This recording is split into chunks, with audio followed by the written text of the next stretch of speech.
Menjadi tua adalah anugerah. Tapi menjadi tua tanpa persiapan adalah penderitaan yang perlahan mencabik harga diri.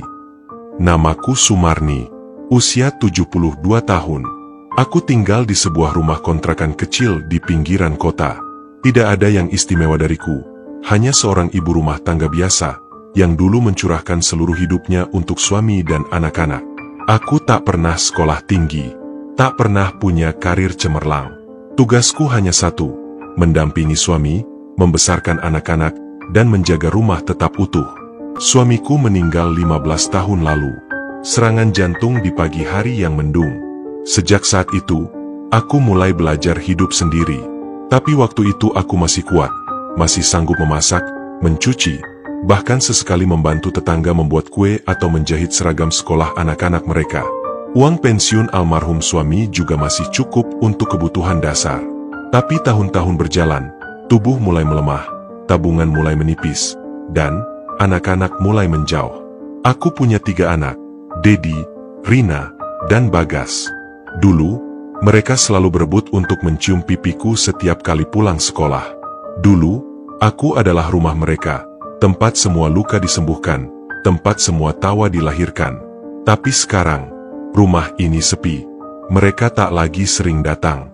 Bahkan untuk sekadar menanyakan kabar lewat telepon, sudah jadi hal langka.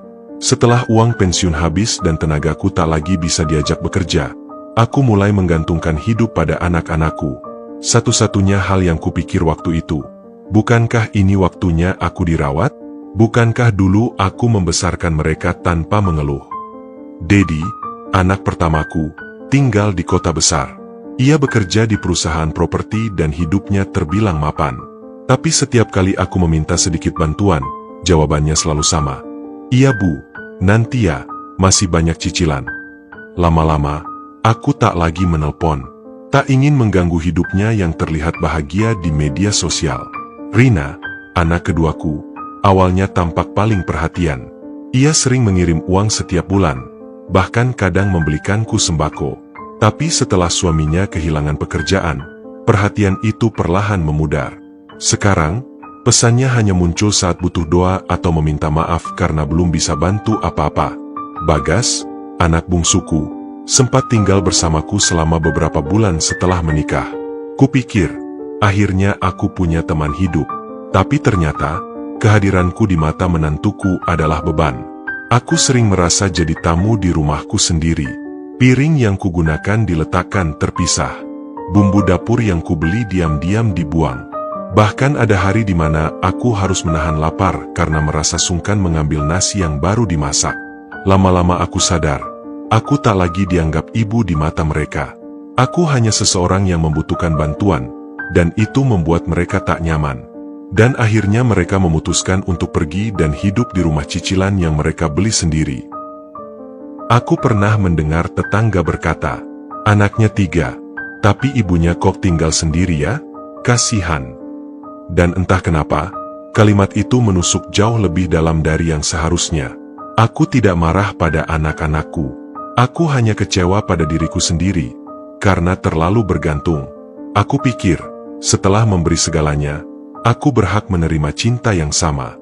Tapi ternyata, cinta yang bersyarat pada kondisi dan keadaan itu nyata. Ternyata, saat orang tua tak lagi bisa memberi, ia perlahan menjadi tak terlihat. Aku pernah mencoba tinggal di rumah Dedi selama 2 minggu. Tapi rumahnya terlalu mewah untukku. Makanannya berbeda, suasananya berbeda. Bahkan cucu-cucuku tampak canggung denganku. Aku merasa seperti orang asing. Padahal aku nenek mereka. Suatu malam, aku duduk di beranda, menatap langit. Aku menangis. Bukan karena sedih ditinggalkan, tapi karena akhirnya aku sadar. Kesalahanku adalah terlalu yakin bahwa cinta anak akan sama seperti cinta ibu. Padahal tidak. Cinta ibu tak pernah bersyarat. Tapi cinta anak bisa berubah oleh keadaan. Aku mulai menulis catatan harian. Menulis tentang perasaanku, penyesalanku, dan apa yang akan kuperbaiki. Aku mulai menjual kerajinan tangan kecil, merangkai bunga plastik, menjahit taplak meja dari kain perca. Uangnya tak banyak, tapi cukup untuk membeli beras sendiri. Cukup untuk membuktikan bahwa aku masih bisa berdiri tanpa bergantung. Aku tak ingin kaya raya. Aku hanya ingin tetap dihargai. Hidupku kini sederhana. Bangun pagi, menyapu halaman kecil di depan rumah, menyeduh kopi hitam yang aku campur dengan sedikit gula merah. Tidak ada suara riuh anak-anak. Tidak ada cucu yang berlari. Hanya burung gereja yang berkicau di atap seng. Tapi anehnya, justru di kesunyian ini, aku merasa tenang. Tak ada lagi tekanan untuk menjadi ibu yang sabar. Tak ada lagi penantian akan kabar dari anak-anak. Aku belajar menerima bahwa hidup tak harus bergantung pada orang yang dulu kita besarkan. Aku belajar bahwa menjadi tua bukan berarti menjadi lemah. Kita hanya perlu belajar ulang cara bertahan sendiri. Tetangga-tetanggaku mulai mengenal hasil kerajinan tanganku. Mereka memesan taplak meja untuk hajatan, bantal duduk dari perca, bahkan kadang minta dibuatkan kado kecil untuk pengajian. Aku tak pernah menetapkan harga. Aku hanya bilang, seikhlasnya saja.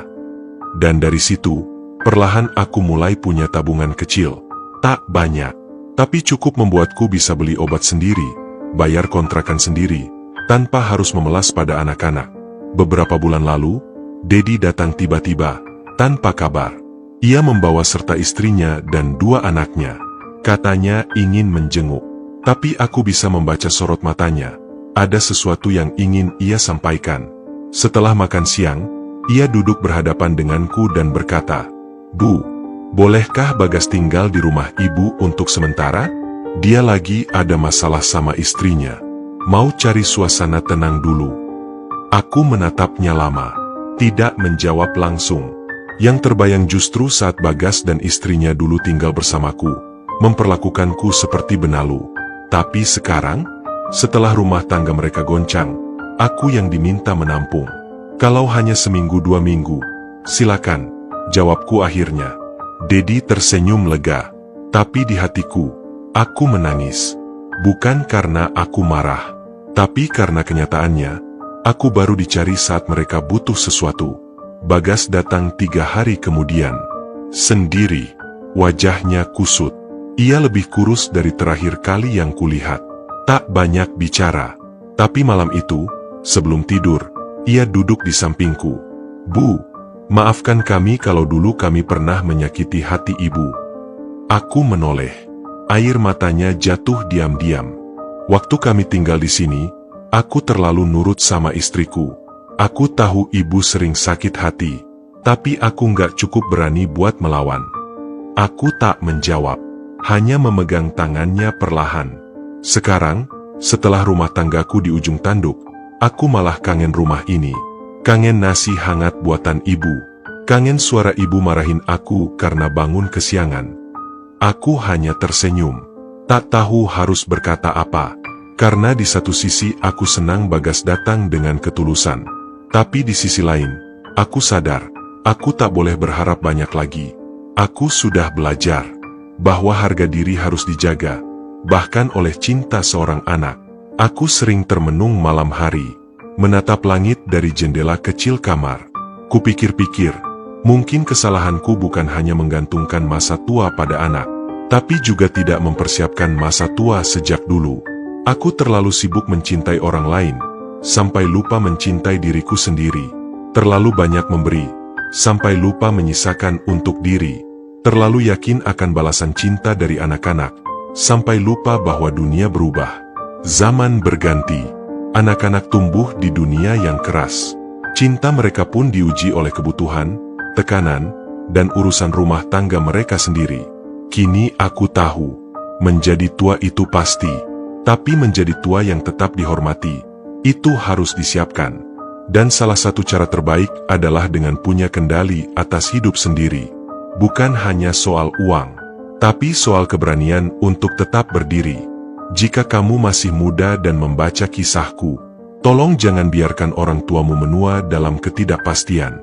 Jangan biarkan mereka menunggu pesan yang tak pernah kau kirim. Kadang, yang mereka butuhkan bukan uangmu, tapi rasa dihargai, diperhatikan. Dan jika kamu orang tua sepertiku, yang mulai merasakan tubuh melemah, ingatan memudar, dan anak-anak menjauh, ingatlah, kamu masih bisa bahagia. Asal kamu berhenti menggantungkan kebahagiaanmu pada anak-anak.